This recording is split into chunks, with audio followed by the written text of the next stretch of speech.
السلام علیکم ورحمۃ اللہ وبرکاتہ۔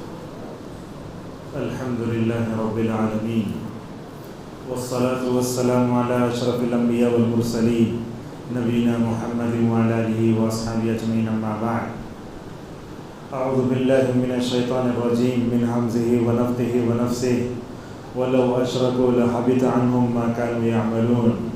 وقال تعالی لئن اشرکت لیحبطن عملک ولتکونن من الخاسرین۔ وقال تعالی لو كان فیہما آلہۃ الا اللہ لفسدتا۔ اللہ کا شکر ہے کہ اللہ تعالیٰ نے ہم سب کو پوری امت مسلمہ میں توحید جیسی نعمت سے مالا مال فرمایا۔ توحید کی اس نعمت کو پا کر اگر ہم پوری زندگی بھی اللہ تعالیٰ کے جناب میں سجدے میں گزاریں تو شاید اللہ کا حق ادا نہیں کر سکتے۔ عقیدہ توحید بہت بڑی نعمت ہے، اس کا شکر ادا کرنا چاہیے۔ آج کے اس آمینہ بازاہر کی مسجد میں عشاء کے بعد ہمارا جو عنوان ہے شرک کی تباہ کاریاں۔ اب آپ سوچتے ہوں گے اہل حدیث مسجد میں شرک کی تباہ کاریوں کو عنوان کیوں لایا گیا ہے، سوچتے ہوں گے۔ حالانکہ الحمدللہ اہل حدیث جو ہوتا ہے، توحید سے تعلق رکھنے والا موحد جو ہوتا ہے، اہل حدیث گھرانہ جو ہوتا ہے، تو الحمدللہ توحید پر باقی رہتا ہے، شرک سے دور رہتا ہے، چاہے وہ شرک اکبر ہو یا اصغر ہو، الحمدللہ اس سے دور رہتے ہیں، بدعت و خرافت سے بھی دور رہتے ہیں الحمدللہ۔ لیکن ہوتا کیا ہے، عربی میں ایک جملہ بولتے ہیں وَبِضِدِّهَا تَتَبَيَّنُ الْأَشْيَاء، کہ چیز اپوزٹ سے ہی پہچانی جاتی ہے۔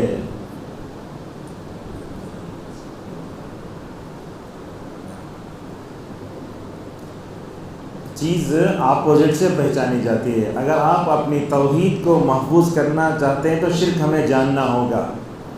اگر ہم شرک کو نہیں جانیں کبھی بھی شرک میں پڑ سکتے ہیں۔ اور ہندوستان کا ماحول ایسا ہے، ہم 20% یہاں ہیں، قدم قدم پر کفر، قدم قدم پر شرک آزمائش ہے ہمارے لیے۔ لہذا اسی لیے توحید پرست مسجدوں میں، اہل حدیث مسجدوں میں، سلفی مسجدوں میں کہیں بھی علماء کو دیکھتے آپ گفتگو شروع کرے تو توحید سے، ختم بھی توحید سے ہوتی ہے۔ ہمارے خطبات میں، لیکچرز میں کبھی توحید توحید توحید، اب بولتے ہیں توحید کے علاوہ کیا بھی ہم نہ موضوع نہیں ملتا کیا؟ نہیں ملتا، توحید ہی ہے۔ توحید ہی مومن کا اصل سرمایہ ہے، اس کا اصل سرمایہ ہے۔ توحید ہی سے بندے کی زندگی کا آغاز ہوتا ہے، توحید ہی پر بندے کی زندگی کی ختم بھی ہوتی ہے۔ جیسا آپ دیکھتے اگرچہ کان میں اذان دینے کی حدیث ضعیف ہے لیکن پھر بھی عمل کر سکتے ہیں۔ علامہ ابن القیم رحمہ اللہ نے فرمایا جب جو ہے بچہ پیدا ہوتا ہے تو اس کے کان میں اذان دی جاتی ہے، اسے بچایا جاتا ہے، دیکھو لا الہ الا اللہ، تو اللہ کے علاوہ کوئی معبود برحق نہیں ہے۔ جب دنیا سے جاتا ہے تو آپ نے کیا فرمایا؟ اپنے مردوں کو لا الہ الا اللہ کی تلقین کرو۔ علامہ ابن القیم کہتے ہیں دنیا میں آئے لا الہ الا اللہ، دنیا سے جاتے ہیں لا الہ الا اللہ، ان دونوں کے درمیان میں گیپ میں جو زندگی ہے وہ زندگی اللہ نے اس لیے دی ہے کہ ہم لا الہ الا اللہ کے تقاضوں کو پورا کر سکیں۔ توحید بہت بڑی نعمت ہے، بہت بڑا سرمایہ ہے، لہٰذا توحید ہی سے بندے کے لیے دنیا میں نجات ہے، برزخ میں نجات ہے، آخرت میں نجات ہے۔ آپ دیکھتے ہیں جب بندے کو قبر میں دفن کیا جاتا ہے تو کون آتے اس کے پاس؟ کون آتے؟ فرشتے، منکر نکیر آتے، منکر بولتے ہیں، منکر نکیر آتے، آ کے اٹھا کے بٹھاتے، پہلا کیا سوال پوچھتے؟ من ربک؟ آخرت کی برزخ کی زندگی کا آغاز بھی توحید ہی سے ہوتا ہے۔ جو بندہ لا الہ الا اللہ کو مانا، اس کے تقاضوں سے پورا کیا، شرک سے بچا، اکبر سے بچا، اصغر سے بچا، اس کے لیے من ربک کا جواب دینا بہت آسان ہے۔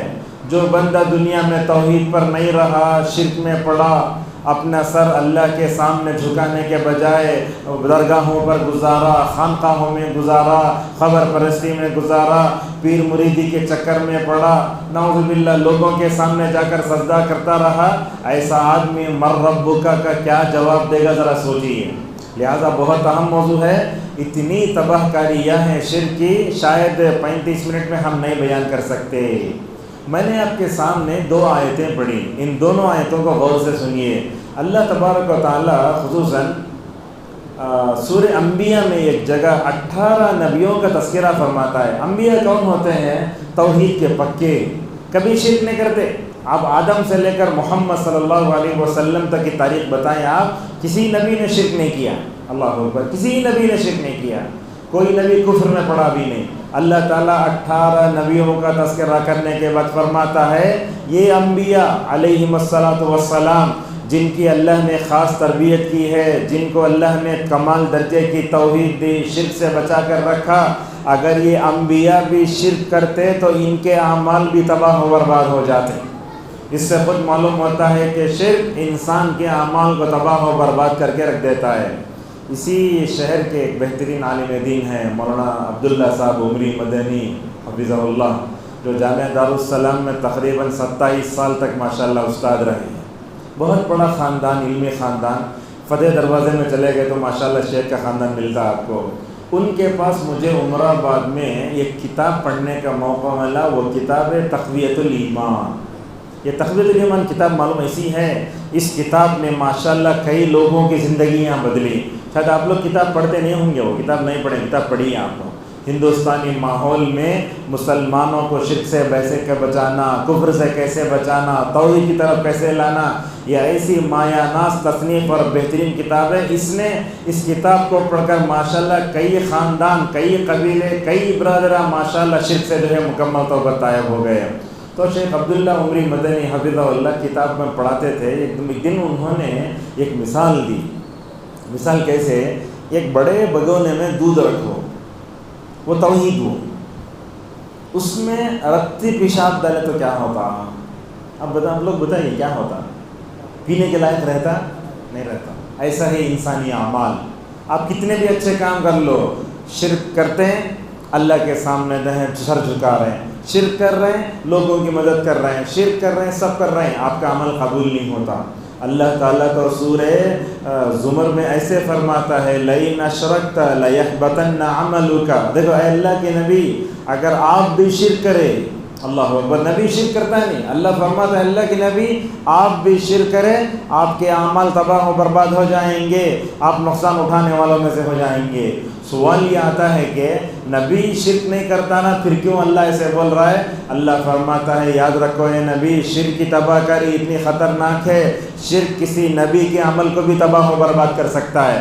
اللہ تعالیٰ لئن اشرکتا کہہ کر رسول اکرم صلی اللہ علیہ وسلم سے کرا اللہ کے نبی آپ اپنی امت کو بھی شرک کی تباہ کاری سے بچاؤ، آپ شرک کبھی نہ کرنا، کہا وَلَا تَكُونَنَّ مِنَ الْمُشْرِكِينَ، شرک کبھی نہ کرنا۔ آپ دیکھتے ہیں ہندوستان کے ماحول میں ہم رہتے ہیں تو یہاں غیر مسلم کتنے فیصد ہیں؟ 80% ہیں۔ اب 20% ہم لوگ ہیں، اور ہم میں سے توحید پرست کتنے ہوں گے؟ 20% میں سے 2 ہوں گے، ہاں 2% ہوں گے۔ ایسے کفریہ مشرکانہ ماحول میں ہم رہتے ہیں تو ہمیں اپنی عقیدہ توحید کی حفاظت کی فکر کرنا چاہیے۔ اور خود میں آپ کو بولتا ہوں، اس مائنارٹیز میں رہ کر آپ 3 نبیوں کی زندگی کا مطالعہ ضرور کرو۔ کون سے وہ؟ ایک ہیں ابراہیم علیہ السلام، جنہوں نے کفریہ مشرکانہ ماحول میں آنکھ کھولی، باپ نے عید میں بلایا، گئے نہیں، کیا بولے میں بیمار ہوں بول کے بولے۔ حضرت ابراہیم نے ماشاءاللہ اپنی عقیدہ توحید کی ایسے حفاظت فرمائی، ننگے بنا کے ڈال دیے گئے آگ میں۔ اللہ تعالیٰ جب بندے کی حفاظت کرتا ہے، جب بندہ عقیدہ توحید میں پختہ ہو جاتا ہے، کیا ہوا دیکھو آج بھی ہندوستانی ماحول میں اگر ہم ابراہیم علیہ السلام کی طرح عقیدہ اگر لا لیے نا، ساری کائنات ہماری مدد کے لیے تیار ہے کھڑے ہونے کے لیے۔ اللہ نے کیا کہا؟ قلنا یا نار کونی بردن، اے آگ تو ابراہیم پر ٹھنڈی اور سلامتی والی بن جا۔ پوری کائنات میں جتنے پرند چرند تھے پورے وہ کیا کرے، آگ کو جو ہے مکمل طور پر بجھانے لگے، سوائے بجلی، سوائے کرکٹ کے یا نہیں تو چپلک کے۔ اللہ کی نبی نے فرمایا مارو اسے، اس لیے کہ ابراہیم کو جب آگ میں ڈالا گیا چنگاری کا اور جلا رہی تھی وہ۔ لہذا معلوم ہوتا ہے بندہ جب عقیدہ توحید میں ہوتا ہے کائنات اس کے لیے کھڑی ہو جاتی ہے۔ اور ایک بات بتاتا ہوں آپ کو، ایک تو ماضی میں ہو گیا واقعہ ہے، لیکن قریب میں اللہ کی نبی نے یہ بھی فرمایا قیامت کے قریب میں یہودیوں اور مسلمانوں میں لڑائیاں ہوں گی، ہونے والی ہیں، اب ہوتی ہے، قیامت تک رہیں گی وہ۔ اللہ تعالیٰ اسی لیے یہودیوں کو دنیا میں زندہ رکھا ہے، مسلمانوں کی لڑائی ہوگی۔ سعود الشریف حفظہ اللہ یہ بولتے ہوئے جو ہے رو پڑے ہو حرم کے خطبے میں، بولے قیامت کے قریب میں ایسے ہوگا، ہر پتھر ہر درخت کہے گا اے مسلمان بندے ادھر ادھر، میرے پیچھے یہودی تو اسے مار اسے۔ تو دیکھو ہم توحید پر ہیں، کائنات کا نظام، کائنات پوری ہمارے ساتھ کھڑے ہونے کے لیے تیار ہے، اور جب بندہ توحید کو چھوڑ کر شرک میں مبتلا ہوتا ہے وہ ذلیل ہو جاتا ہے۔ لہٰذا ایک تو ابراہیم کی زندگی پڑھنا، اور ابراہیم کی زندگی صرف ذی الحجہ تک پڑھ کے نہیں چھوڑنا۔ ابراہیم کو ہم تشہد میں بیٹھ کر کتنے مرتبہ یاد کرتے، کما صلیت علی ابراہیم، بولیے وعلی آل ابراہیم انک حمید مجید۔ تو ابراہیم یاد کیے جانے کے لائق ہیں، ابراہیم کا خاندان یاد کیے جانے کے لائق ہے۔ جب بھی تشہد میں کما صلیت علی ابراہیم پڑھتے، ابراہیم کے عقیدے کو یاد کرو۔ ابراہیم کو کتنی فکر تھی اپنے بچوں کے عقیدے کی، اپنے بچوں کو کفر شرک سے بچانا۔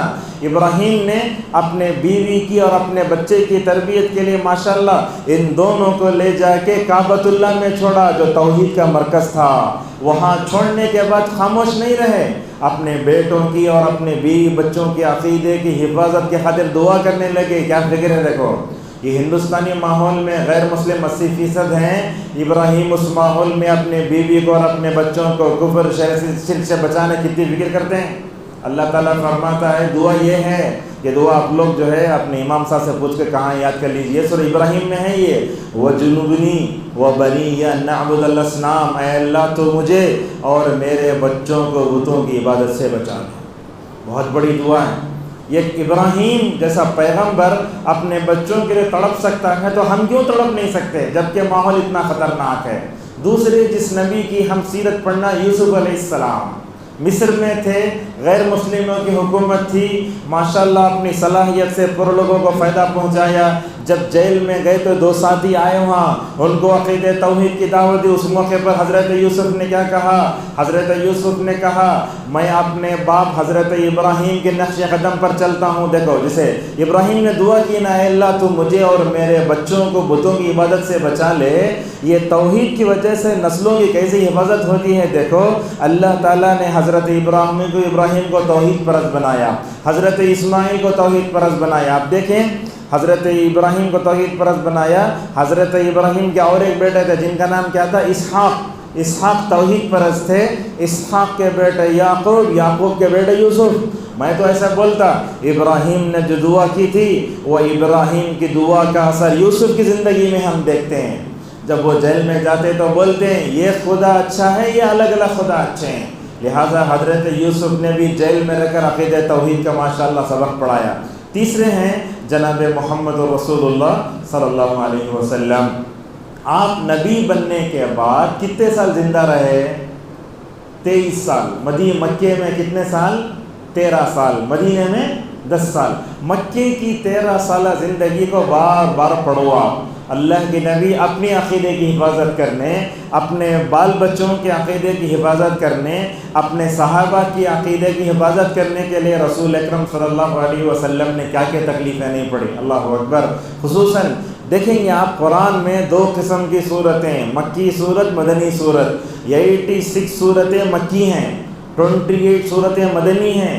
اللہ تبارک و تعالیٰ نے عقیدہ توحید کو خوب بیان فرمایا۔ آپ دیکھیں عقیدہ توحید کی کتنے قسمیں ہوتی ہیں؟ توحید کی کتنے قسمیں ہوتی ہیں؟ 3۔ کیا کیا؟ ربوبیت، الوہیت، اسماء و صفات۔ اس کو یاد رکھنا ہو تو سورہ فاتحہ میں 6 ہو۔ صالح فوزان کیسے سمجھاتے ہیں دیکھو ماشاءاللہ، بولتے ہیں الحمدللہ رب العالمین میں آخر توحید ربوبیت ہے، اللہ تعالیٰ جہانوں کا رب ہے۔ اس کے بعد توحید الوہیت کا ہے ایاک نعبد و ایاک نستعین، اے اللہ ہم تیری ہی عبادت کرتے ہیں، تجھی سے مدد چاہتے ہیں۔ یہ کچھ توحید الوہیت۔ توحید اسماء و صفات الرحمن الرحیم، اللہ شیخ رضا خیر دے چھوٹی سی صورت میں سمجھا دیا۔ لہٰذا ہر مسلمان، ہر توحید پرست، ہر سلفی جب سورہ فاتحہ پڑھتا ہے توحید کی 3 قسموں کو اپنے ذہن میں رکھ کے پڑھو، ماشاءاللہ بندہ کیا ہو جائے گا؟ الحمدللہ شرک سے بچ جائے گا۔ اور دیکھو ابراہیم علیہ السلام کو اپنے بچوں کی فکر کیسے ہے، دنیا سے جا رہے ہیں، اب ہمارا کوئی آدمی دنیا سے جاتا رہا تو اپنے بیوی کو دیکھ لیتا ہوں، بچے کو دیکھ لیتا ہوں، کہاں ہے ان کو پیار کر لیتا ہوں، کس کر لیتا ہوں بولتے، مگر انبیاء ویسے نہیں تھے. دنیا سے جاتے ہوئے بھی اپنے بچوں کو عقیدہ توحید پر چھوڑنے کی بڑی فکر. پڑھیے تقریباً پہلے پارے کا آخری صفحہ. حضرت ابراہیم کا موت کا وقت قریب ہے، حضرت یعقوب علیہ السلام کی موت کا وقت قریب ہے.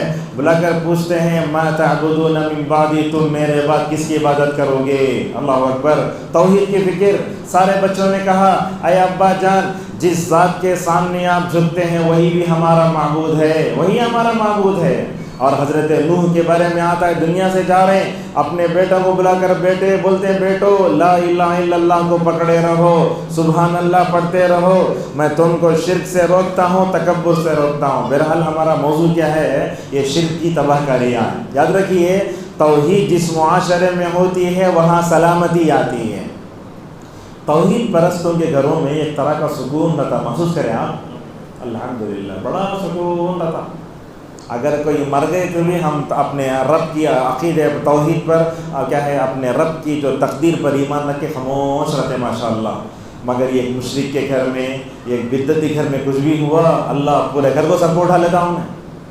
توحید پرست کیا رہتا؟ زندگی پرسکون رہتی. اللہ یہ بھی فرماتا ہے الذین آمنوا ولم یلبسوا ایمانہم بظلم اولئک لہم الامن. اللہ فرماتا ہے جو لوگ ایمان لائے، دیکھو ایمان لانے کے بعد انہوں نے اپنے دامن کو شرک سے گدلا نہیں کیا، ایسے لوگوں کے لیے دنیا میں دو خوشخبریاں ہیں. یہ خوشخبری یہ ہے کہ اللہ تعالیٰ ان کو امن دے گا، سلامتی دے گا.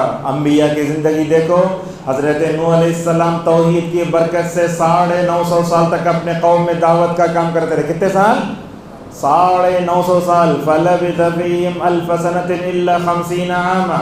حضرت محمد صلی اللہ علیہ وسلم کو دیکھو، موسیٰ کو دیکھو، عیسیٰ کو دیکھو، کتنا تکلیف دیتے، مگر توحید کی وجہ زندگی میں امن تھا، سکون تھا. بلکہ میں یہ کہتا ہوں آپ کے سامنے، ہماری ہر مہینے کا چاند بھی امن و سلامتی کا پیغام لے کر طلوع ہوتا ہے. آپ دیکھتے اللہم اہلہ علینا بالامن والایمان. اے اللہ یہ چاند ہے، اے اللہ تو اسے امن و سلامتی والا بنا کر طلوع کر دے. والاسلام، اور بولتے ربی و ربک اللہ. یہاں دیکھو جب ہم دعا پڑھتے نا چاند کو دیکھ کر، اس وقت کوئی آدمی یہ نہ سمجھ جائے کہ یہ چاند جو ہے کیا ہے، معبود ہے. ایک بندہ کھڑے کر بولتا ہے اے چاند تیرا جو رب ہے میرا بھی وہی رب ہے. اللہ اکبر. یہ ہے حضرت ابراہیم کو دیکھو، اپنے قوم کو کیسے سمجھاتے ہیں. چاند کو دیکھے، سورج کو دیکھے، ستاروں کو دیکھے، انہیں میرا رب نے، میرا رب تو ان سب کو پیدا کرنے والا ہے. ہمارے پاس ہم لوگ دیکھتے ہیں نمازوں کے شروع میں دعا پڑھتے ہیں انی وجہت، یاد ہے، وجہی للذی فطر السماوات والارض حنیفا وما انا من المشرکین. یہ دعا تو پڑھتے ہیں مگر یہ ابراہیم کی دعا بلکہ آج تک ہمیں معلوم نہیں. حضرت ابراہیم بولتے ہیں اللہ یہ آسمان، یہ سورج، یہ چاند ستارے میں رب نہیں، میں اپنے چہرے کو اللہ کے سامنے کرتا ہوں جو زمین و آسمان کا پیدا کرنے والا ہے، اور میں ہر ایک سے بیزار ہوں. لہٰذا یہ شرک کا تانا بڑا خطرناک ہوتا ہے. تو کیا پتا میں توحید کی وجہ سے سلامتی آتی ہے، شرک کی وجہ سے کیا ہے یہ سلامتی چھن جاتی ہے. جو آدمی مشرک ہوتا ہے کبھی سلامتی پا نہیں سکتا. جو آدمی شرک کے دلدل میں پھنسا ہوتا ہے سکون نہیں پا سکتا. آپ دیکھو جو لوگ مسجدوں سے تعلق رکھتے ہیں ان زندگیوں میں کیسی امن و سلامتی آتی ہے. جو آدمی قبر پرست ہوتا ہے، خانقاہوں کو جاتا، عروس میں جاتا، اور کبھی جو ہے مزاروں میں جاتا ہے، کبھی وہ سکون پا نہیں سکتا. اللہ اکبر. میری بات آپ کو بتاتا ہوں. دیکھو تقریباً 2023 میں عمر آباد کے طلبہ کے ساتھ ایک ٹور پہ ہم نکلے. وہ ٹور میں جب ہم گئے راجستھان میں تو اجمیر جانے کا پروگرام بھی بنا. آپ یہ مت پوچھو میں کئی کو اجمیر گیا بول کے، میں گیا. کیوں بھیجا گیا مجھے؟ اس لیے بھیجا گیا یہ ہم دیکھیں کہ دنیا میں شرک کیسا ہے، شرک کی تباہ کاری کیا ہے. اللہ اکبر. وہ طلبہ کے ساتھ ہم گئے. میں تو جیسے جیسے اجمیر قریب ہوتا گیا دل میں ایک طرح کی خلیج پیدا ہو گئی. میں نے تو اپنے نفس میں دعا کی اللہ کسی بھی مسلمان کو اجمیر نہ دکھا. میں دعا کرتے ہوئے گیا ہے. اب اندر جا رہے ہیں ایک طرح کی پریشانی شروع ہو جا رہی ہے. کیوں آئے کیوں آئے کیوں آئے، ہم نہ دیکھنے سے نہیں ہو رہا وہ سب ساری چیزیں. اب کیا ہوا؟ دیکھنے نہیں آئے، ہمارے ساتھ ٹولی چوکی میں رہنے والے ہمارے ایک شاگرد ہیں شعیب خان عمری حفظہ اللہ، جو فی الوقت الحدیث میں پڑھ رہے ہیں، جب چادر لے کر اندر جا رہے ہیں دیکھ رہے ہیں وہ طالب علم میرے ساتھ رونے لگا. میں اس کیفیت کو بیان ہی نہیں کر سکتا. میں اندر جا رہے ہیں، رو رہے ہیں. توحید کی اس نعمت پر اللہ کا شکر کرنے کا جذبہ بھی آ رہا ہے، اور دنیا شرک کی وجہ سے کیسے تباہ و برباد ہوئی اس پر رونا بھی آ رہا ہے. ابھی دیکھیے سمجھے ہم گئے وہاں، اللہ اکبر، رو کر ہمارا حال تو ایسا آ گیا، سر میں درد آ گیا. ہمیں وہاں بیٹھے باہر آ گئے. ابھی اس سال بھی طلبہ گئے ہیں. ابھی آج کی خبر ہی ہے جو سنانے جا رہا ہوں میں. کرنول کے ایک طالب علم ہیں، ان کا نام ہے حسن مطیع اللہ، میرے اپنے شاگرد ہیں. اس سال بھی عمر آباد کے طلبہ گئے، اجمیر جا کر دیکھے، واپس آ کر بولے شیخ اللہ تعالیٰ کسی کو وہ منظر نہ دکھائے. اللہ اکبر، کیا منظر ہے. میں سمجھتا ہوں جب تک اجمیر ہے دنیا میں، اس ہندوستان میں خیر نہیں آ سکتا. یہ اللہ کی لعنت برستی، جیسے آپ سمجھتے ہیں نا مسجدوں میں اللہ کی رحمت برستی ہے، درگاہوں میں اللہ تعالیٰ کی لعنت برستی ہے. یہ صورتحال ہے.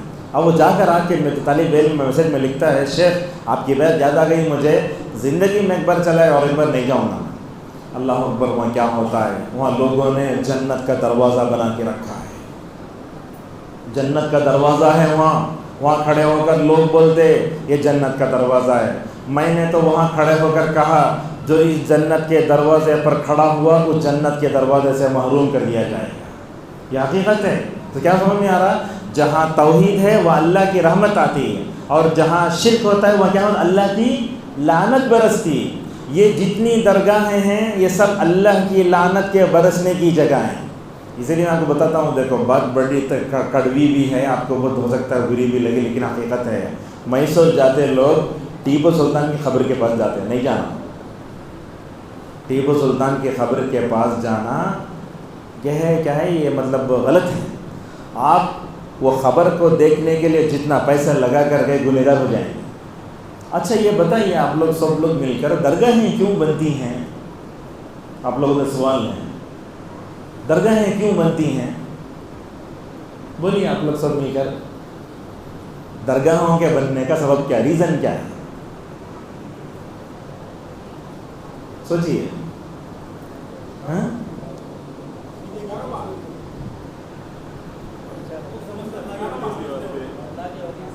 نہیں، اب درگاہ بنانے کے بعد اسے تجارت بنا لے. میں آپ سے پوچھتا ہوں درگاہیں بنتی کیوں ہیں؟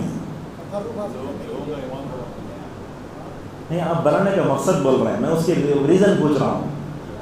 ہاں کیوں؟ ہاں اس کا دیکھو علامہ ابن تیمیہ کی نظر کیسی ہے، بہترین نظر. شاید یہ جواب زندگی میں آپ نہیں سنے ہوں گے. وہ ایک جگہ لکھتے ہیں درگاہیں اس لیے بنتی ہیں مردے کو قبرستان میں چھوڑ کر باہر دفن کیا گیا ہے. ایک عام آدمی مرا کہاں دفن کرنا تھا؟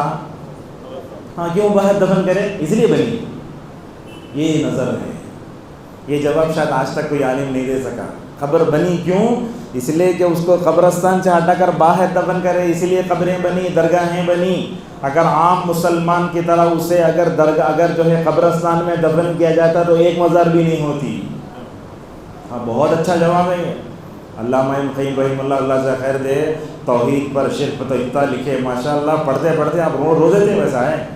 تو لہٰذا یہ تو کیا بتایا میں، توحید کی وجہ سے سلامتی آتی، شرک کی وجہ سے کیا ہوتا ہے، شرک کی وجہ سے لعنت آتی، شرک کی وجہ سے سکون تباہ و برباد ہو جاتا ہے، اور اعمال تباہ و برباد ہو جاتے ہیں. اور شرک کی وجہ سے دنیا اور آخرت میں کیا ہوتا ہے، دنیا میں اور ایک چیز ہے، وہ کیا، آپ اللہ کو اور دوسرے کو برابر بنا دیے. اللہ تعالیٰ کے علاوہ کوئی دوسرا معبود ہو سکتا ہے کیا؟ ہمارے پاس مشکل کیا ہے، لا الہ الا اللہ کا ترجمہ علماء کچھ نہیں معلوم ہے. لا الہ الا اللہ کا ترجمہ ہم کیسے کرتے؟ اب دیکھتے احناف کے مساجد میں لکھا رہتا ہے اللہ کے علاوہ کوئی معبود نہیں، یہ غلط ترجمہ ہے. ترجمہ ایسے کرنا. ماشاءاللہ ہمارے اہل حدیث مسجدوں کے مکتب میں پڑھنے والا بچہ دوسرے مسلک کے علماء سے بہتر ہے الحمدللہ. ترجمہ پوچھ کے دیکھو آپ بچوں سے، ترجمہ ایسا کرنا اللہ کے علاوہ کوئی سچا معبود نہیں، اللہ کے علاوہ کوئی معبود برحق نہیں. کیا مطلب ہوا؟ مطلب یہ ہوا کہ دنیا میں معبود بہت ہیں مگر سب جھوٹے، اللہ سچا ہے. لہذا سمجھ میں آتی بات. لہٰذا اللہ تبارک و تعالیٰ جو ہم کو پیدا کیا توحید کے لیے پیدا کیا، توحید ہے زندگی میں سکون ہے، جہاں شرک آیا وہاں فساد برپا ہو جاتا۔ اللہ تعالیٰ فرماتا ہے ایک جگہ دیکھو سورہ انبیاء میں فرماتا ہے لو کان فیہما آلہۃ الا اللہ لفسدتا، اگر اس کائنات کے دو معبود ہو جائیں تو زمین میں فساد برپا ہو جائے گا۔ اس مسجد کے متولی کون ہیں؟ ہاں آپ ہیں۔ دو متولی ہو سکتے ہیں؟ نہیں ہو سکتے۔ اگر دو متولی ہوئے تو اپوزیشن آ جاتا مسجد میں، لڑائی جھگڑا شروع ہو جاتا۔ جب ایک مسجد کے متولی دو ہو نہیں سکتے، ایک اسکول کے دو ہیڈ ماسٹر نہیں ہو سکتے، ایک بچے کے ایک موقع پر زندہ دو باپ نہیں بن سکتے، ہو نہیں سکتے، زندہ موقع پر نہیں ہو سکتے، تو اس کائنات کے دو خدا کیسے ہو سکتے ہیں؟ اللہ اکبر، بہت بڑی بات۔ اگر توحید ہے امن ہے، جہاں شرک ہے وہاں فساد ہے۔ اور آپ دیکھیں گے شرک کی توحید کی وجہ سے کیا ہوتا، بندے کے چہرے پہ رونق آتی ہے، اور جو آدمی مشرک ہوتا ہے اللہ تعالیٰ اس کے چہرے کو کالا کر کے چھوڑ دیتا ہے۔ یہ بات بھی ہمیں اللہ تعالیٰ بتاتا ہے یوم تبیض وجوہ وتسود وجوہ، یاد کرو اس دن کو جس دن کچھ لوگوں کے چہرے سفید ہوں گے۔ کس کے چہرے؟ وہ ابن عباس نے کہا توحید پرستوں کے چہرے، توحید پرستوں کے چہرے اس دنیا میں سفید، اس دنیا سے جاتے ہوئے بارونق، خبر سے اٹھیں گے تب ان کے چہروں پہ نور، اللہ کے دربار میں پیش کے جائیں گے تب بھی ماشاءاللہ ان کے چہروں پہ رونق ہوگی۔ اچھا وتسود وجوہ، کچھ لوگوں کے چہرے کالے ہوں گے۔ کن لوگوں کے چہرے؟ جو آدمی شرک کرتا، کفر کرتا، بدعت کرتا، خرافات میں پڑتا۔ آپ دیکھو دنیا کا کوئی صابن اور پاؤڈر لے کر بدعتی اپنا چہرہ دھو لے، مگر بدعت کا جو رنگ ہے نا وہ کبھی نہیں جاتا۔ بدعت کا چہرہ، بدعتی کا چہرہ دنیا میں کالا، مرتے دم تک کالا، قبر سے اٹھے گا تب کالا، اور قیامت میں اس کے چہرے پر نعوذ باللہ کفر کی وجہ سے کیا ہو جائے گی؟ سیاہی چھا جائے گی۔ لہذا معلوم ہوتا توحید سے چہرے میں رونق آتی ہے۔ دیکھیں آپ توحید پرستوں کو ماشاءاللہ، مکے مدینے کے اماموں کو دیکھو، نماز پڑھانے کھڑے ہوئے تو کیا چہرہ ہوتا توحید کا ماشاءاللہ، لیکن شرک ہے تو کیا ہوتا؟ وہ چہرہ پورا غارت ہو جاتا۔ تو لہذا توحید کیا ہے؟ یہ سلامتی ہے، دنیا میں آخرت میں نجات کا ذریعہ ہے۔ اور شرک کی وجہ سے بڑی تباہیاں آتی کیا ہوتی ہیں؟ شرک کی وجہ سے زندگی کا سکون ختم ہو جاتا ہے، فساد برپا ہوتا ہے۔ آج دنیا میں جو فساد ہے نا، کیوں ہے فساد؟ شرک کی وجہ سے۔ آج اللہ کو چھوڑ کر کن کی عبادت کی جائے، اس وجہ دنیا میں جو ہے فساد ہے۔ اب دنیا توحید پرستوں کو نعوذ باللہ ٹیررسٹ بولتی، حالانکہ شرک میں پڑھنے والے، کفر میں پڑھنے والے، بدعت و خرافات میں پڑھنے والے یہ فسادی ہیں۔ توحید پرست جو امانت والا ہوتا ہے اور امین ہوتا ہے اس کو نعوذ باللہ دہشت گرد بتایا جاتا ہے۔ اور اسی طریقے سے آپ دیکھیں دنیا میں شرک کی تباہ کاریوں میں دیکھیں، جہاں اللہ تعالیٰ کی توحید ہوتی ہے وہ اللہ کی رحمت آتی ہے، اور جہاں توحید نہیں ہوتی وہ اللہ کی رحمت سے بندے محروم ہو جاتے ہیں۔ اللہ تعالیٰ فرماتا ہے سورۃ توبہ میں، جو لوگ عبادت کیے، اللہ کی اطاعت کیے، رسول کی اطاعت کیے، نماز پڑھے، روز زکوٰۃ دیے، اللہ تعالیٰ ایسے لوگوں پر رحم کرتا ہے۔ اور آپ دیکھیں توحید پر رہنے والے کی نسلوں کی اللہ حفاظت فرماتا ہے۔ اب دیکھو توحید پرست، دیکھو اہل حدیثوں کی تاریخ ہندوستان میں آپ دیکھیں کئی نسلوں سے، تین نسلوں سے، چار نسلوں سے ماشاءاللہ توحید پرست ہیں، اللہ عبادت کر رہا ہے۔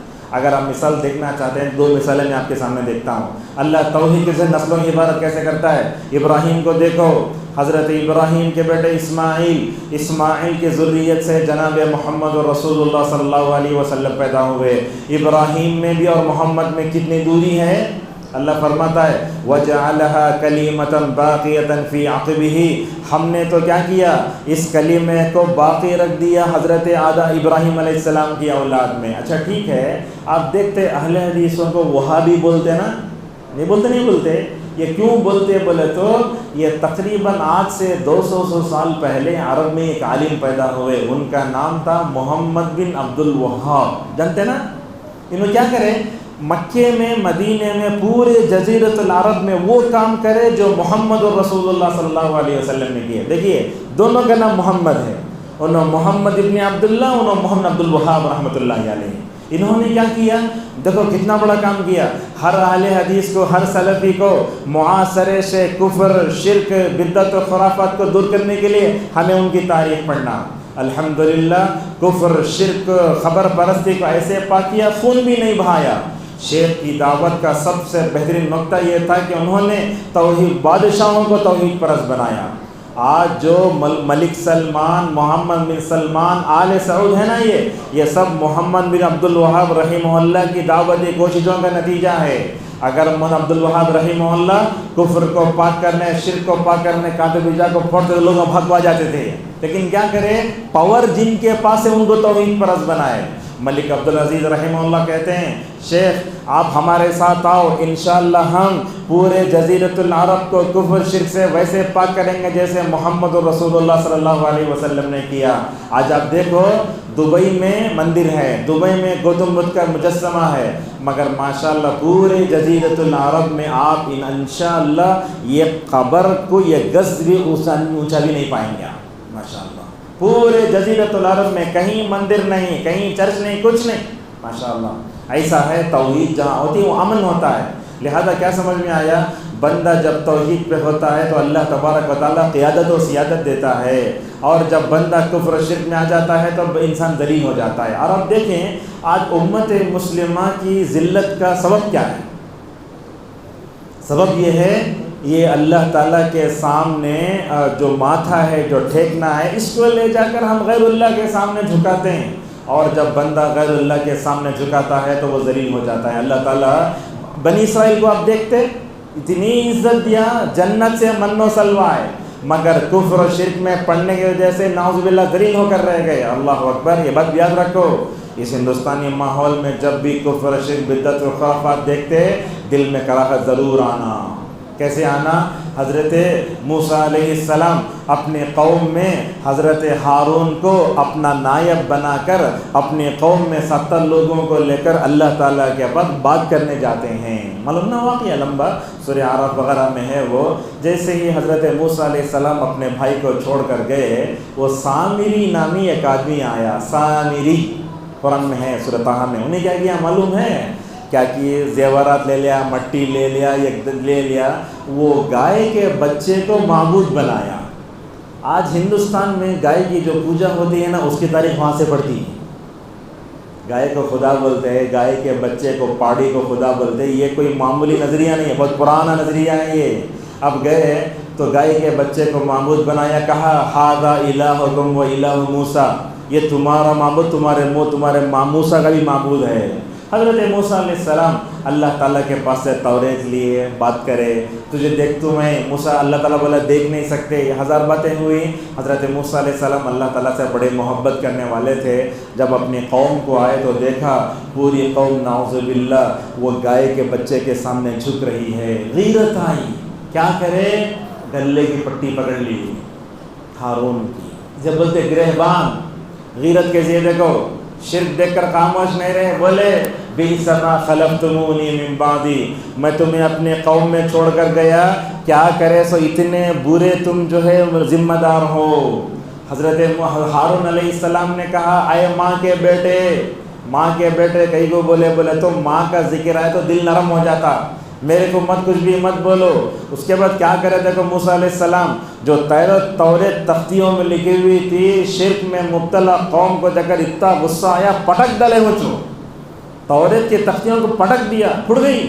اس کے بعد کیا کرے، اس کو لے کر جو بچڑے کو معبود بنا تھا اسے جلایا۔ اللہ اکبر، غیرت، لَنُحَرِّقَنَّهُ، ہم ضرور جلائیں گے اسے، وَلَنَنْسِفَنَّهُ، ایک تو جلانا اور کیا ہے اس کے ریزے ریزے بنانا، پھر کہاں جا کے ڈالنا، ثُمَّ لَنَنْسِفَنَّهُ فِي الْيَمِّ نَسْفًا، پہلے جلایا، ریزہ ریزہ کیا، سمندر میں ڈالا۔ اللہ اکبر، یہ غصہ ہونا۔ تو ہم کیا کرتے ہیں، اپنے بیوی بچوں میں غصہ کرتے، شرک کو دیکھ کر ہمیں غصہ نہیں آتا۔ یاد رکھیے، شرک کو دیکھ کر غصہ نہیں آیا تو اسے اپنے ایمان کا جائزہ لینا چاہیے۔ بہرحال شرک کی تباہ کاریاں بہت ہیں، یہ بندے کے لیے بہت بڑا گناہ ہے۔ آپ صلی اللہ علیہ وسلم نے فرمایا معاذ رضی اللہ عنہ سے، اے معاذ میں تم کو 10 باتوں کی نصیحت کرتا ہوں، یاد رکھو، اللہ کے ساتھ شرک نہ کرنا اگرچہ تمہارے ٹکڑے ٹکڑے کر دیے جائیں۔ اے معاذ شرک نہ کرنا اگر تمہیں جلا کر خاکستر کر دیا جائے۔ کیسے کہا صحابہ کرام، اللہ اکبر، مکے کی 13 سالہ زندگی میں صحابہ نے کبھی اپنے ایمان کا سودا نہیں کیا، توحید پر جمے رہے، احد احد کہتے، تکلیفیں برداشت کرتے تھے، مگر اپنے ایمان کا بھی سودا نہیں کیا۔ بہرحال پوری تاریخ آپ پڑھیں، جب بھی دنیا میں توحید آئی ماشاءاللہ امن آیا، عزت آئی، اور جب بندہ توحید کو ہٹا کر نعوذ باللہ شرک میں پڑا وہیں سے ذلت شروع ہو گئی۔ اللہ فرماتا ہے ان الذین اتخذوا العجل سینالهم غضب من ربهم وذلة فی الحیاۃ الدنیا۔ بنی اسرائیل جب شرک میں پڑے یاد رکھو اللہ کا غصہ اترا، اور جس قوم پر اللہ کا غصہ اترتا ہے وہ قوم کبھی کامیاب نہیں ہو سکتی۔ اور کہا وذلة فی الحیاۃ الدنیا، دنیا میں ذلت ہے۔ آج پوری دنیا میں امت مسلمہ پر جو ذلت چھائی ہوئی ہے، اگر اس ذلت سے امت مسلمہ نکلنا چاہتی، امت کو چاہیے کہ وہ شرک سے اپنے آپ کو بچائے۔ ہم شرک سے خود بچیں، اپنے بیوی کو بچائیں، اپنے بچوں کو بچائیں۔ ہندوستانی ماحول میں ہم دیکھتے ہیں ہمارے بچے کبھی غیر مسلموں کے اسکولوں میں پڑھتے ہیں، کبھی ہمارے بچے عیسائی مشرق اسکولوں میں پڑھتے ہیں۔ وہاں کیا ہوتا ہے؟ ہمارے بچوں کے عقیدے پر ڈاکہ ڈالا جاتا ہے، ہمارے بچوں کی عقیدوں پر حملہ کرنے کو۔ جو ایک مثال آپ کو دیتا ہوں، دیکھو ایک عیسائی ٹیچر کیا کری، ایک بچے سے قلم لے لی، قلم لے کر بولی تو اپنے رب کو پکار، دیکھیں گے انہیں رب رب پکارا تو قلم نہیں آیا۔ اب وہ ٹیچر بولی جیسس کو پکارو، انہیں عیسیٰ کو پکارتی پیچھے سے پن پھینک ڈالی، انہیں سمجھ گیا عیسیٰ پن دے ڈالے۔ اللہ اکبر، یہ ایک مثال ایسی ہے۔ ایسے ہمارے بچوں پر ڈاکہ ڈالا جاتا ہے۔ جب ابراہیم علیہ السلام اپنے بچوں کی عقیدت تڑپ سکتے ہیں، ہمیں تڑپنا چاہیے، تڑپنا چاہیے اس کے لیے۔ شرک بڑا خطرناک گناہ ہے، دنیا میں بھی اللہ کی ذلت آتی ہے، زندگی سے خیر و برکت کا خاتمہ ہو جاتا ہے۔ یہ دنیا کی تباہ کاریاں، آخرت کی تباہ کاریاں کیا؟ آخرت کی تباہ کاری یہ ہے، اللہ تعالیٰ نے فرمایا جو بندہ شرک میں کفر میں بغیر توبے کے مرا وہ جنت میں نہیں جائے گا۔ کیا کہا؟ جیسے وہ اونٹ دیکھتے ہیں آپ، اونٹ جو ہوتا ہے نا، حتی یہ جمع فی سم الخیاط، اونٹ جا کے وہ سوئی میں تاگا پورا تو داخل ہو سکتا اس میں؟ اونٹ ہے اتنا بڑا، سوئی میں تاگا پرانے کا اتنا ہے، نہیں جا سکتا۔ فرمایا جیسے اونٹ وہ سوئی کے دانے میں نہیں جا سکتا، جنت میں نہیں جا سکتا۔ اور اللہ اکبر، جانتے ہیں ایک توحید پرست ہوتا ہے، جب مرتا اس کی روح اوپر اٹھتی توحید کی برکت سے۔ لیکن کیا ہوتا ہے جب ایک مشرک مرتا ہے اس کی روح کو ایسے پھینکا جاتا ہے، اس کا کوئی ٹھکانہ ہی نہیں۔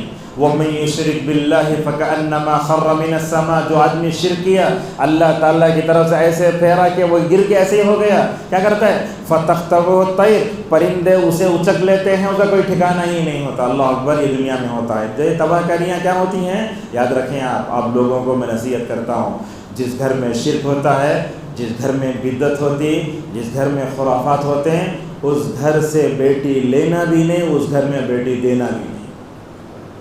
بہت اہم فیصلہ ہے یہ جو آپ کو سنانے جا رہا ہوں۔ ماں کیوں؟ آپ بولیں گے لا کو سدھار لیں گے، نہیں ہوتا، لانے سے پہلے توبہ کرنا ہو۔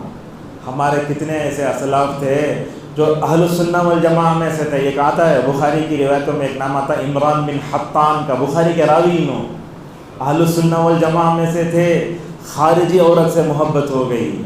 اللہ اکبر، لوگوں نے ان سے کہا شادی مت کرو، بولو میں شادی کروں گا۔ کیا ہوا؟ عمران بن حطان نے جا کر خارجی عورت سے شادی کی، نعوذ باللہ، اہل السنہ والجماعہ کی فہرست سے نکل خارجی بن گئی۔ یاد رکھیں، جس گھر میں توحید ہے اسی گھر میں لینا، بدعت و خرافات پکا توبہ کرنا ہو۔ ایسے ایسے مثالیں میں آپ کے سامنے دیتا ہوں۔ اہل حدیث گھرانے کی لڑکی، مدرسے میں پڑھنے والی، دینی اعتبار سے ٹاپ، اور جو ہے وہ عصری علوم میں ٹاپ، کیا کرے اب باپ جماعت اسلامی سے تعلق رکھتا تھا، اپنی بیٹی کو اٹھا کے اپنے بھانجے کو دیا، بھانجا پکا بدعتی۔ اللہ اکبر، ایک ایسی بچی جس نے اپنی زندگی کے 9 سال 8 سال توحید کے مرکز میں گزارے، توحید میں گزارے، قال اللہ قال رسول میں گزارے، آج کیا ہے اس بچی کا حال؟ اللہ اسے ہدایت دے، اپنے شوہر کے ساتھ قبروں پہ جاتی ہے۔ تو اسے معمولی چیز نہیں ہے، یا لہٰذا آپ لوگ اپنی حفاظت کرو، اپنے بچوں کی حفاظت کرو، اور یاد رکھو ہمارے گھر میں آنے والا داماد بھی موحد ہونا۔ شاہ رخ خان کے سکے ہینڈسم چھوکرے کو مت لاؤ، عامر خان کے بالا ہونا ویسے ہونا نہیں ہے، داڑھی کٹا ہوا نہیں چاہیے، توحید پرست ہونا، حیا رکھنے والا ہونا، حضرت علی کی طرح ہونا، حضرت عثمان کی طرح ہونا، اور ہمارے گھروں میں آنے والی بہو توحید پرست ہونا۔ یاد رکھو جس گھر میں شرک، کفر، بدعت اور خرافات آتے ہیں وہ نسلیں تباہ ہو جاتی ہیں۔ اگر آپ کسی مشرکہ عورت کو اگر اپنے گھر میں لائیں، یاد رکھو آپ کے نواسوں پر اس کا اثر پڑے گا، آپ کی نسلوں پر اس کا اثر پڑے گا۔ آپ اپنی بیٹی اگر کسی مشرک کو دے دیں نعوذ باللہ، آپ کے پوتے تباہ و برباد ہو جائیں گے۔ ابراہیم علیہ السلام کی اس مثال پر اپنی بات کو ختم کر لیتے ہیں۔ ہمارے پاس ہوتا کیا، شادی کر کو دیا تو بولتے بیٹے تمہیں اپنے پیروں پہ کھڑے ہو جاؤ، بولتے نہیں کرنا ایسا، شادی سے پہلے بھی اپنے بچوں کو دیکھنا، شادی کے بعد بھی دیکھنا ہماری بیٹی کے ساتھ داماد کیا کر رہا ہے، ہمارے بیٹے کے ساتھ بہو کیا کرے، نظر رکھنا چاہیے۔ دیکھو ابراہیم علیہ السلام کو کیسے اپنے بچوں پر ماشاءاللہ گہری نظر رکھتے ہیں۔ بخاری کی ابن عباس رضی اللہ عنہما کی روایت ہے، اللہ کے نبی صلی اللہ علیہ وسلم نے فرمایا، یہ روایت ہے بخاری میں، مسند احمد وغیرہ میں، حضرت ابراہیم علیہ السلام کیا کرتے تھے، اپنی بیوی سارہ، جانتے نا ایک بیوی، ان کے سکون پیدا ہوئے اسحاق، سیریا میں رہتے تھے، اور سیریا سے مکہ تقریباً 1000 کلومیٹر کا فاصلہ ہے، وہاں رہتے تھے۔ حضرت اسماعیل علیہ السلام شادی کر لے کے مکے میں رہتے تھے، روایت ہے بخاری میں اور مسند احمد وغیرہ میں، نماز فجر پڑھنے کے بعد براق پہ بیٹھ کے مکے کو آتے تھے۔ اب تک ہم کیا سمجھے، براق بولے تو خالی رسول اللہ کے پاس ہی تھا، مگر ابراہیم کے پاس بھی تھا۔ مسند احمد کی صحیح روایت ہے، براق پہ بیٹھتے، نماز فجر کے بعد بیٹھ کر، وہ براق تو معلوم نہ بجلی جب ہوتی ہے اور زیادہ ہو، وندے بھارت بھی کچھ بھی نہیں اس کے سامنے، ویسا بھاگے گا وہ جاتا، پہنچ جاتے مکے کو گئے۔ یہ شاید حیدرآباد کی زبان میں سسر بولتے ہیں سسرے کو، اصل میں خسر ہے وہ، خے سین رے۔ حضرت ابراہیم علیہ السلام بیٹے کے گھر کے سامنے کھڑے ہوئے، بہو کو نہیں معلوم کہ یہ میرے شوہر کے باپ ہیں، کیسے تربیت کرتے ہیں دیکھو، خالی اشارے کنائے سے بہو تو جا کر پوچھے السلام علیکم، وعلیکم السلام، تمہارے پاس کیا ہے؟ اس نے کہا کچھ بھی نہیں۔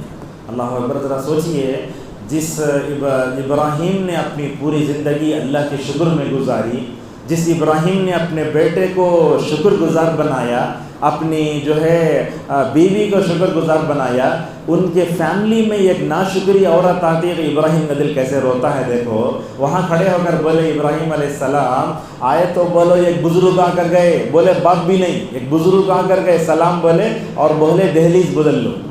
دہلیز بدلنے کا مطلب وہ طلاق دینا تھا۔ وہ جیسے ہم بولتا ہے یہ جملہ ہمیشہ بیٹے کا، باپ کا اشارہ بیٹے سے بڑھ کر کون سمجھے گا۔ حضرت ابراہیم علیہ السلام ماشاءاللہ عورت کو طلاق دے کے دوسری شادی کر لیے۔ ابراہیم پھر بھی اور ایک مرتبہ آئے، انہوں کیا چاہتے ہیں، اپنے گھر میں آنے والی جو بہو ہے نا، توحید پرست بھی ہونا، شکر گزار بھی ہونا، ناشکری نہیں ہونا۔ دوسرے مرتبہ ابراہیم آئے، سلام بولے کیا ہے، ماشاءاللہ حضرت ابراہیم کو ماشاءاللہ خوشی آ گئی۔ بہو نے کہا ہمارے پاس گوشت ہے الحمدللہ، ہمارے پاس پانی ہے الحمدللہ۔ ابراہیم کیسے، اللہ کی ہر نعمت پر شکر کرنے والے، اللہ کی طرف سے آنے والے ہر آزمائش پر صبر کرنے والے، شکر کرنے والے ابراہیم کو کتنی خوشی ہوئی ہوگی جب شکر گزار بیوی مل گئی، بہو مل گئی ہوگی۔ لہٰذا اس واقعے سے کیا معلوم ہوتا ہے، میں ہمیشہ ایک جملہ بولتا، بہو لانا چاہتے ہیں ابراہیم کو آئیڈیل بناؤ، اگر داماد لانا چاہتے ہیں رسول اللہ کو نمونہ بنا لو۔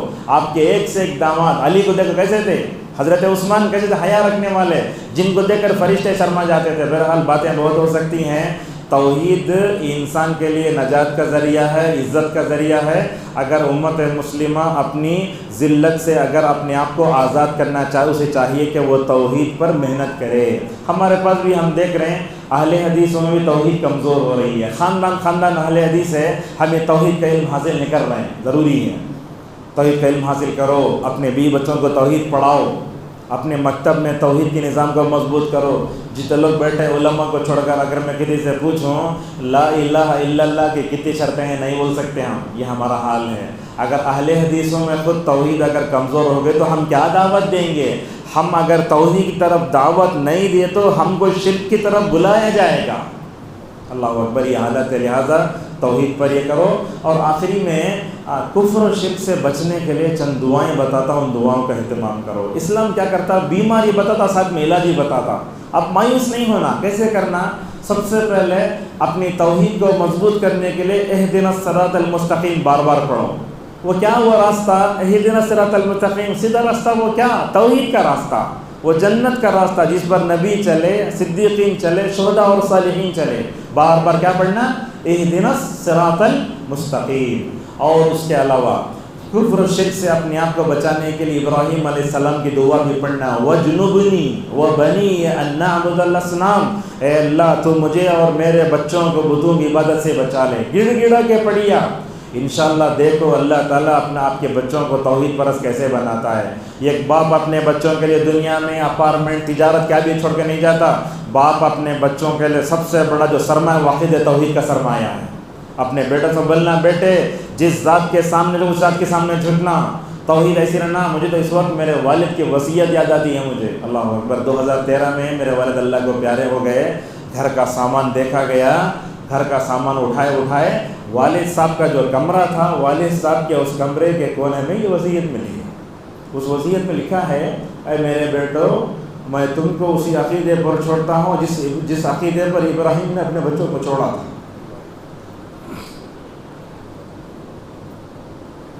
اور بولنے لگے، اس وصیت میں لکھا ہے، جب میں اس دنیا سے چلا جاؤں تم توحید پر باقی رہو جیسے میں نے تم کو عقیدہ توحید پر باقی رکھا۔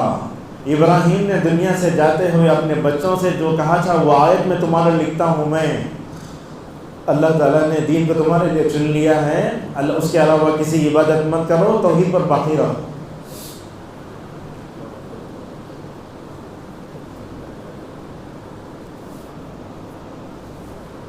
اسی طریقے سے اپنے آپ کو کفر و شرک سے بچانے کے لیے ایک دعا بھی ہمیشہ پڑھتے رہنا چاہیے۔ آپ جانتے ہیں رسول صلی اللہ علیہ وسلم کے بعد اس دنیا میں سب سے زیادہ کس کا ایمان مضبوط تھا؟ کس کا؟ رسول اللہ کے بعد اس دنیا میں پوری امت میں کس کا ایمان مضبوط تھا؟ ابو بکر کا۔ ابو بکر کیسے توحید پرست بنے آپ جانتے ہیں؟ ماشاءاللہ رسول اللہ کی طرح کبھی انہوں کسی بت کے سامنے نہیں جھکے، اللہ نے ان کے ویسے حفاظت فرمائی۔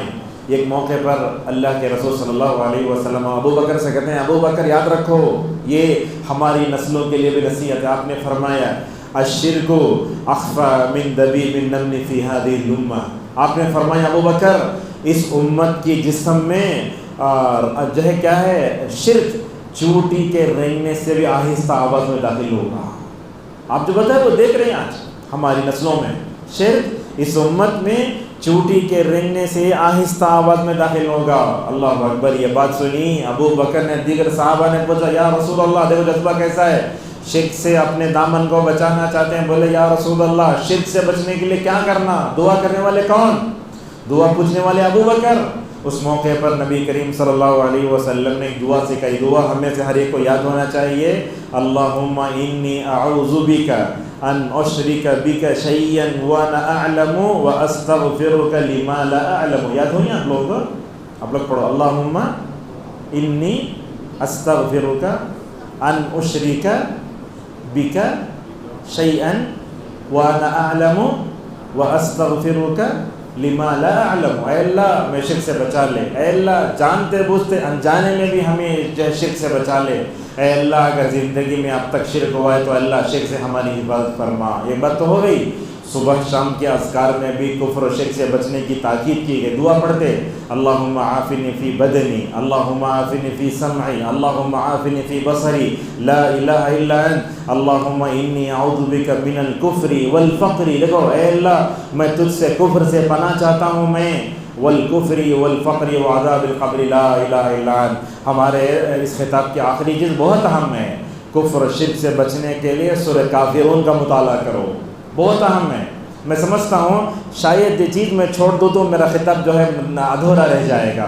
سورہ کافرون کب اتری؟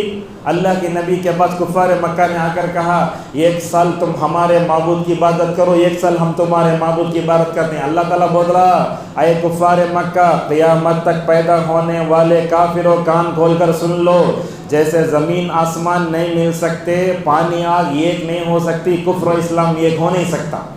قل یا ایھا الکافرون، دیکھیے لا اعبد ما تعبدون کے بعد کیا ہے؟ ولا انتم عابدون ما اعبد۔ اتنے پر سورت ختم ہو جاتا، اللہ نے آیتوں کو دہرایا، کہا لا اعبد ما تعبدون ولا انتم عابدون ما اعبد ولا انا عابد ما عبدتم ولا انتم عابدون ما اعبد۔ یہ آیتوں کی تکرار کیوں ہے؟ علامہ شوکانی رحمہ اللہ کہتے ہیں دیکھو علماء کی نظر کیسی ہے، توحید پرست علماء کی، وہ قرآن کے سورتوں کو پڑھتے ہیں تو توحید ان کی نگاہوں میں ہوتی ہے۔ علامہ شوکانی رحمہ اللہ نے کہا اللہ نے آیتوں کو اس لیے دہرایا، دہرانے کا مقصد کیا ہے؟ اللہ بتانا چاہتا ہے ماضی میں بھی کفر و اسلام ایک نہیں ہوا، اور ماضی میں حال میں بھی کفر و اسلام ہوگا، ایک نہیں ہوگا، اور انشاءاللہ فیوچر میں بھی نہیں ہوگا۔ 3 زمانے آتے ہیں نا، کیا کیا؟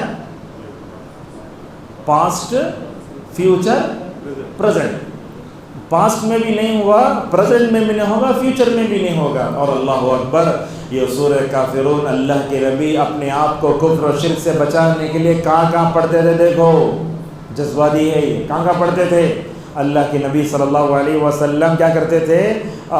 نماز فجر کی پہلی رکعت میں سنت میں سورہ کافرون پڑھتے تھے، دوسری رکعت میں سورہ اخلاص پڑھتے تھے۔ اللہ اکبر، اتنا ہوا۔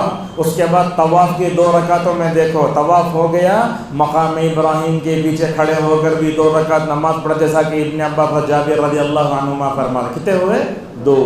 اس کے بعد وتر کی دوسری رکعت میں، وتر کی دوسری رکعت میں صبح ہوئی سورہ کافرون، شام ہوئی سورہ کافرون، اور مغرب کی سنت کی پہلی رکعت میں سورہ کافرون۔ اللہ اکبر۔